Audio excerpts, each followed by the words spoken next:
Hello, नमस्कार and welcome to Curiously Education. मैं हूं प्रशांत मावानी। दोस्तों, रिजर्व बैंक ऑफ इंडिया ने एक बहुत ही इम्पोर्टेंट डिसीजन लिया है। डिसीजन ये है कि जो इंटरेस्ट रेट है, जिसको हम रेपो रेट भी कहते हैं, तो इसको अनचेंज्ड रखा है। हर 2 महीने में एक मॉनिटरी पॉलिसी कमेटी का एक रिव्यू होता है, एक मीटिंग होती है, मॉनिटरी रिव्यू किया जाता है। तो ऐसा रिव्यू जो है वो किया गया, एक मीटिंग थी और इस मीटिंग में ये डिसीजन लिया गया कि रेपो रेट के साथ साथ जो रिवर्स रेपो रेट है, मार्जिनल स्टैंडिंग फैसिलिटी है, तो ये सारे रेट्स जो हैं इनको भी अनचेंज रखा है। अब प्रश्न ये है कि रेपो रेट अभी कितना है? Repo rate is 6.5%। इसकी एक डायरेक्ट इम्पैक्ट जो है वो लोन पर होती है, लोन के रेट पर होती है और इसी के साथ साथ ग्रोथ पर भी एक इसकी इम्पैक्ट होती है। I explain it to you कि कैसे इसकी इम्पैक्ट होती है। इससे पहले एक और चीज़ को समझ लेते हैं कि ये डिसीजन जो है वो किसके द्वारा लिया जाता है। It is by monetary policy committee. एक कमेटी है रिजर्व बैंक ऑफ इंडिया की, तो इसमें 6 मेंबर्स होते हैं। ये 6 मेंबर्स में जो 3 मेंबर्स हैं ये रिजर्व बैंक ऑफ इंडिया के होते हैं और बाकी के जो 3 मेंबर्स हैं वो गवर्नमेंट ऑफ इंडिया के द्वारा सिलेक्ट किए गए लोग होते हैं।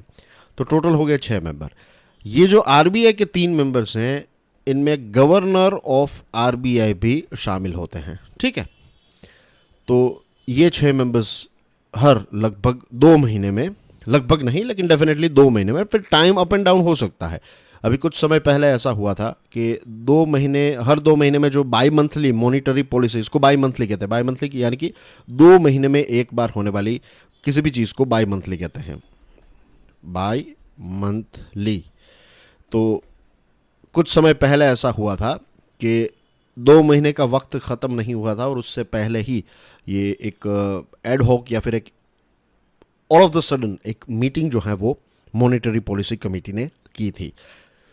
तो जनरली 2 महीने में एक बार ये रिव्यू होता है, लेकिन कई बार उससे पहले भी किया जा सकता है। इसके कोई ऐसे फिक्स्ड रूल्स एंड रेगुलेशंस नहीं है कि आप उससे पहले मीटिंग नहीं कर सकते। तो ये एक चीज़ जो है आपको ध्यान में रखनी है।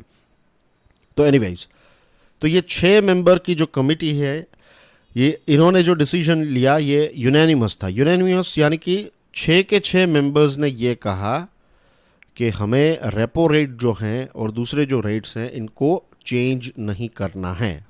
राइट? अब जनरली क्या होता है कि मॉनेटरी पॉलिसी कमेटी में डिसीजंस जो हैं वो मेजॉरिटी के हिसाब से लिए जाते हैं। अगर यूनानिमस है तो कोई इश्यू ही नहीं है। अगर ऐसी सिचुएशन हो जाए कि 3 मेंबर्स कहें कि रेपो रेट को अनचेंज करना है और 3 मेंबर्स कहें कि नहीं, रेपो रेट को या तो इंक्रीज करना है या तो डिक्रीज करना, जो भी वो कहें, तो ऐसी सिचुएशन में क्या होगा? ऐसी सिचुएशन में जो रिजर्व बैंक ऑफ इंडिया के गवर्नर का फाइनल डिसीजन होगा वो वैलिड रहेगा। अगर वो गवर्नर कहते हैं कि इंटरेस्ट रेट को बढ़ाना है या फिर कम करना है, या फिर गवर्नर इस 3 मेंबर का पार्ट है, या फिर ये 3 लोग जो कह रहे हैं कि रेपो रेट को अनचेंज रखना है, तो फाइनली अगर ऐसी सिचुएशन होती है, टाई वाली सिचुएशन होती है, तो फिर आरबीआई के गवर्नर जो कहते हैं वो चीज़ जो है वो फाइनल होती है। राइट? अब लोन पर इसकी इम्पैक्ट क्या होती है उसको समझ लेते हैं। देखिए, बहुत ही सिंपल है। मैं आपको एक प्रैक्टिकल एग्जांपल दूं। लेट्स से कि आप एक फ़ोन खरीदना चाहते हैं, एक स्मार्टफोन खरीदना चाहते हैं। तो अभी ऑफ़र ऐसी चल रही है कि लेट्स से 30,000 रुपये का एक स्मार्टफोन है और अगर आप इसे ईएमआई पर या फिर इंस्टॉलमेंट में ख़रीदते हैं तो आपको कोई भी एक्स्ट्रा इंटरेस्ट पे नहीं करना है। राइट? आप हर महीने लेट्स से 2,000 रुपये का इंस्टॉलमेंट पे करते जाइए और धीरे धीरे करके आप ये 30,000 जो है वो पे कर देंगे और आपको फ़ोन मिल जाएगा। तो आप सोचेंगे कि this is a very good deal, मैं आज 30,000 रुपये खरीद के दूँ, मीन्स 30,000 रुपये देकर फ़ोन खरीदूँ, या फिर मैं 15 महीनों के अंदर ये 30,000 रुपये, क्योंकि every month you will be paying 2,000, तो 15 महीनों के अंदर 15 इंस्टॉलमेंट्स में आपको 30,000 ही देने हैं, उससे ज़्यादा नहीं देने हैं। तो ऐसी सिचुएशन जब होती है तो इसका मतलब क्या है कि इंटरेस्ट रेट जो है उस पर चार्ज नहीं किया जा रहा है।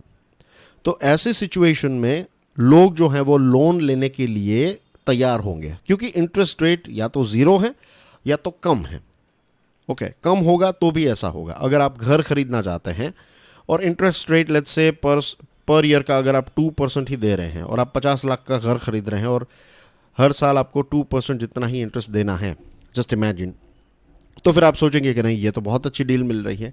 अब इसकी जगह पर बहुत ही सिंपल है कि अगर इंटरेस्ट रेट 20% है, कि हर साल आपको 20% इंटरेस्ट पे करना पड़ेगा, तो फिर आप एक बार नहीं 100 बार सोचेंगे, क्योंकि by the end of 5 years 10 years जो भी आपने लोन ली है, तो आपने बहुत ज़्यादा इंटरेस्ट जो है वो पे कर दिया होगा। इनफैक्ट 5 सालों के अंदर ही अगर 20% के हिसाब से गिने, तो अगर आपने 10 लाख की लोन ली है, तो 10 लाख रुपए तो आप इंटरेस्ट में दे देंगे पाँच साल में, क्योंकि 20% every year you have to pay, you know. I am giving you a rough example here. वैसे प्रिंसिपल भी थोड़ा बहुत कट होता रहता है, इंटरेस्ट भी कट होता रहता है, means you are paying the loan, but समझने के लिए अगर हम समझे तो यू कैन अंडरस्टैंड, ये 2 एग्जांपल से हम समझ सकते हैं कि अगर इंटरेस्ट रेट कम है तो लोन जो है वो उसका रेट कम रहेगा। अगर लोन का रेट कम रहेगा तो फिर जो बिजनेसेस हैं वो लोन लेने के लिए जाएंगे और ये पैसे जो उनको मिलेंगे वो इन्वेस्ट करेंगे, तो ओवरऑल इकोनॉमी का ग्रोथ जो है वो बढ़ता है। अब इंटरेस्ट रेट को अनचेंज क्यों रखा गया है, उसके पीछे रीज़न ये है कि एक लंबे समय से हमारे देश में इन्फ्लेशन जो है वो काफ़ी ज़्यादा था। जो सरकार ने रिजर्व बैंक ऑफ इंडिया को टारगेट दिया है कि आपको इन्फ्लेशन का रेट जो है ये 2% से लेकर 6% के बीच में रखना है, ये टारगेट है। मैक्सिमम सेलिंग है 6%, महंगाई 6% से ज़्यादा नहीं होनी चाहिए। लेकिन एक लंबे समय से because of various different reasons interest rate, ये जो इन्फ्लेशन का रेट है ये 6% से ज़्यादा था, यानी कि महंगाई हमारे देश में बहुत ज़्यादा थी। तो ऐसी सिचुएशन में पैसों का फ्लो जो है वो कंट्रोल करने के लिए इंटरेस्ट रेट को बढ़ाया जाता है, राइट। ये रेपो रेट को जब आप इंक्रीज करेंगे, repo rate is nothing but जो शॉर्ट टर्म में, अगर लेट्स से ये आरबीआई है एंड दिस इज एसबीआई, तो एसबीआई को ऑल ऑफ द सडन पैसों की ज़रूरत है, तो SBI reserve bank of India को गवर्नमेंट सिक्योरिटी प्रोवाइड करेगी और बदले में रिजर्व बैंक ऑफ इंडिया जो है वो पैसे प्रोवाइड करेगी एसबीआई को। तो पैसों का फ्लो जो है, मीन्स वो जो जब पैसे प्रोवाइड करेंगे तो it's a sort of loan, right, short term के लिए लोन है, तो उस पर जो इंटरेस्ट रेट चार्ज होगा उसको हम कहते हैं रेपो रेट।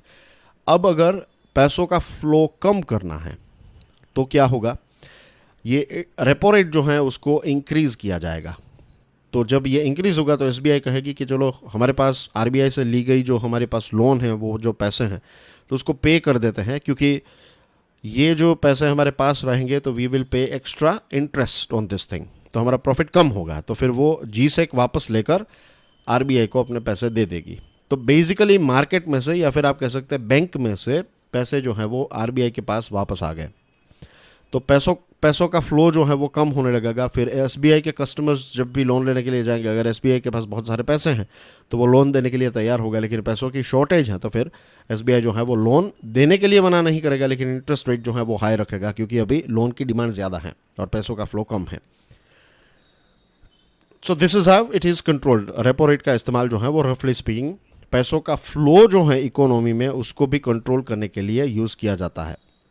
बहुत ही सिंपल है, रेपो रेट अगर ज़्यादा होगा तो पैसों का फ्लो कम होगा, अगर रेपो रेट कम होगा तो पैसों का फ्लो जो है वो ज़्यादा हो जाएगा, ठीक है। और कोविड के टाइम पर क्या हुआ था, एक एग्जांपल देख लेते हैं। कोविड के टाइम पर बिजनेसेस जो है वो ठप चल रहे थे, तो उस समय पर रिजर्व बैंक ऑफ इंडिया ने रेपो रेट को बहुत कम कर दिया था, ताकि पैसों का फ्लो जो है वो मार्केट में रहे, लोग लोन लें और ग्रोथ को सपोर्ट करें, right. So this is how it works. अब क्या हो रहा है कि जो प्राइस प्रेशर्स हैं, यानी कि जो इन्फ्लेशन है वो कंट्रोल में चल रहा है, तो इसकी वजह से मॉनेटरी पॉलिसी कमेटी ने ये डिसाइड किया है कि रेपो रेट को चेंज नहीं करना है। दूसरी चीज़, जो मीडियम टर्म इकोनॉमिक ग्रोथ देखे तो उसका सिनारियो भी काफ़ी फेवरेबल नज़र आ रहा है। एज पर एमपीसी का फोरकास्ट यह कहता है कि भारत की इकोनॉमी जो है उसका ग्रोथ जो है वो रीजनेबली अच्छा होगा। शक्तिकांता दास जो हमारे आरबीआई के गवर्नर हैं, उन्होंने कहा कि we drew comfort from sliding inflationary expectations, कि अभी जो सिनारियो नज़र आ रहा है वो ये है कि इन्फ्लेशन यानी कि महंगाई का रेट जो है वो थोड़ा कंट्रोल में चल रहा है, तो उसकी वजह से प्रेशर जो है वो थोड़ा हमारे ऊपर कम हुआ है। That's why we have decided कि इंटरेस्ट रेट को चेंज नहीं करना है। दूसरी चीज़, इकोनॉमी के बारे में भी उन्होंने ये बताया कि एक क्लियर पाथ जो है वो नज़र आ रहा है कि हमारा देश जो है, हमारी जो इकोनॉमी है, उसका ग्रोथ जो है वो इस साल का एज पर आरबीआई का जो फोरकास्ट है वो ये है कि इस साल हमारा ग्रोथ जो है इट्स गोइंग टू बी 6.5%। अभी जून महीना चल रहा है, राइट? तो अभी बस फर्स्ट क्वार्टर जो है वो ख़त्म हुआ, मीन्स होगा ये महीना, अप्रैल मई और जून, ये पहले 3 महीने, क्योंकि अप्रैल से हमारा फाइनेंशियल ईयर स्टार्ट होता है और 4 क्वार्टर्स हैं, यानी कि 3-3 महीनों के हमारे 4 क्वार्टर्स हो गए। तो पहला जो है तो इसमें है अप्रैल मई जून, then July August September, October November December and जनवरी फरवरी मार्च। तो ऐसे पूरा साल कैलकुलेट किया जाता है फाइनेंशियल ईयर।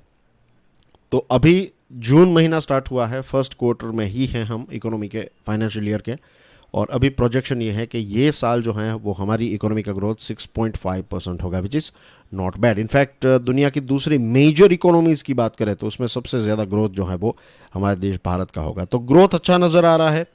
इन्फ्लेशन जो है वो कम हुआ है। इन्फ्लेशन जो है इसका फोरकास्ट ये है कि इस साल इन्फ्लेशन जो है ये 5.1% रहेगा, पूरे साल का ये एक फोरकास्ट है, राइट? तो दिस इज़ ऑल्सो गुड। 6% का जो टारगेट है उससे तो कम है। और अब शक्तिकांत दास जो है उनका कहना यह है कि सरकार means reserve bank of India का टारगेट ये है कि इन्फ्लेशन को 4% तक हम लेकर आए। 4% पर जब इन्फ्लेशन होता है तो it's considered as healthy, right? 5%, 5.1 is थोड़ा ज़्यादा, लेकिन 4 हो जाए, 4 से थोड़ा कम हो जाए, 3 और 4 के बीच में रहे तो it is more like perfect. इसी के साथ साथ दूसरी जो चीज़ है वो ये है कि जो राबी हार्वेस्ट है, राइट, जो विंटर के क्रॉप्स होते हैं, तो इनकी जो क्वांटिटी है वो भी काफ़ी अच्छी रही है, इनकी जो पैदावार है वो काफ़ी अच्छी रही है। और खाने पीने की चीज़ें जो होती हैं, मीन्स अच्छा प्रोडक्शन है तो खाने पीने की चीज़ें जो हैं उसकी सप्लाई ज़्यादा होगी। सप्लाई ज़्यादा होगी तो प्राइसेस जो हैं वो थोड़ी सॉफ्ट होगी, थोड़ी कम होगी। तो रिसेंट राबी हार्वेस्ट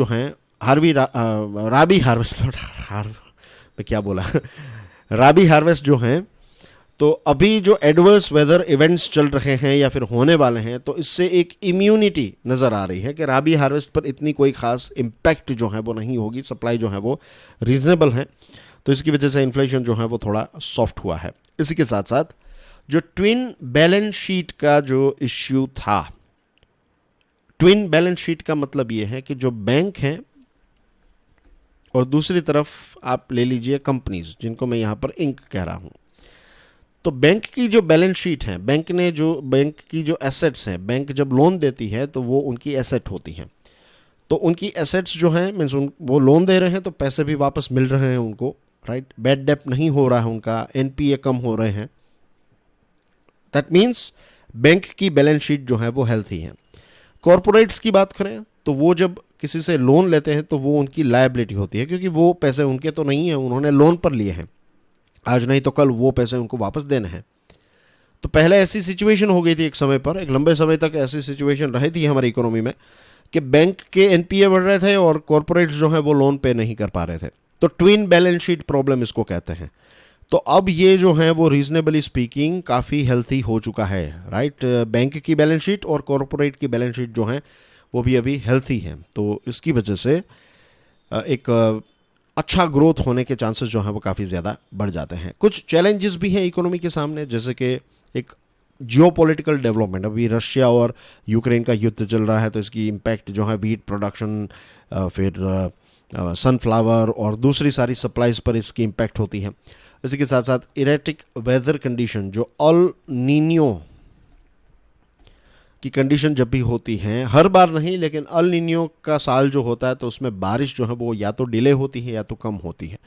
तो इसकी वजह से जो फसलें हैं उन पर इम्पैक्ट आ सकती है। तो ये दोनों एक्सटर्नल ऐसे चैलेंजेस हैं जिनको अभी ध्यान में थोड़ा रखना पड़ेगा, राइट? इकोनॉमिक टाइम्स का भी एक पोल कंडक्ट किया था और इकोनॉमिक टाइम्स के पोल में भी ये बताया था कि एमपीसी यानी कि मॉनेटरी पॉलिसी कमेटी जो है वो अपना इंटरेस्ट रेट फ़िलहाल चेंज नहीं करेगी, और ऐसा ही हुआ है।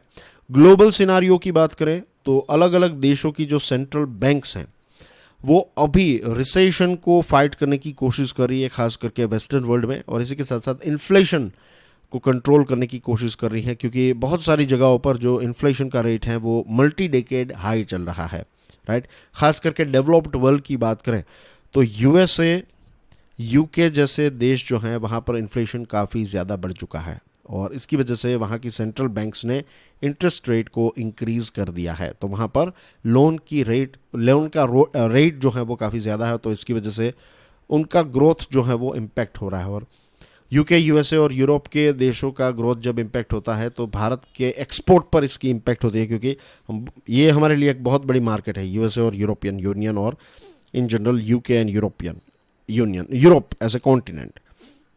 वहाँ पर बहुत सारा सामान जो है वो हम एक्सपोर्ट करते हैं। तो अगर वहाँ पर ग्रोथ अच्छा नहीं है तो इसकी इम्पैक्ट हमारे ऊपर थोड़ी बहुत हो सकती है, होती ही है। डेवलपिंग देशों की बात करें तो डेवलपिंग देशों की जैसे कि मलेशिया हो गया, आप पकड़ लीजिए, वियतनाम, देन बांग्लादेश, श्रीलंका, भारत, तो ऐसे बहुत सारे जो डेवलपिंग देश हैं। तो डेवलप साउथ अफ्रीका इसमें आ जाता है, राइट। ब्रिक्स के सारे देश आ जाते हैं इसमें, चाइना भी आ जाता है, रशिया भी आ जाता है। तो डेवलपिंग देश जो हैं तो उनकी अभी सेंट्रल बैंक्स जो हैं ये वेट एंड वॉच मेथड को अप्लाई कर रही है, कि देख रही है कि ग्लोबल सिनारियो क्या है, उसके बाद वो रेट को अप या फिर डाउन करेंगे। लेकिन हमारे यहाँ पर अभी हमने अनचेंज रखा है। एंड आई होप आज की हमारी ये जो एक डिस्कशन है, इस डिस्कशन से आपको एक बहुत ज़्यादा कॉन्सेप्चुअल क्लैरिटी जो है वो इस चीज़ पर मिली होगी। Thank you very much for watching this video. God bless you all. जय हिंद।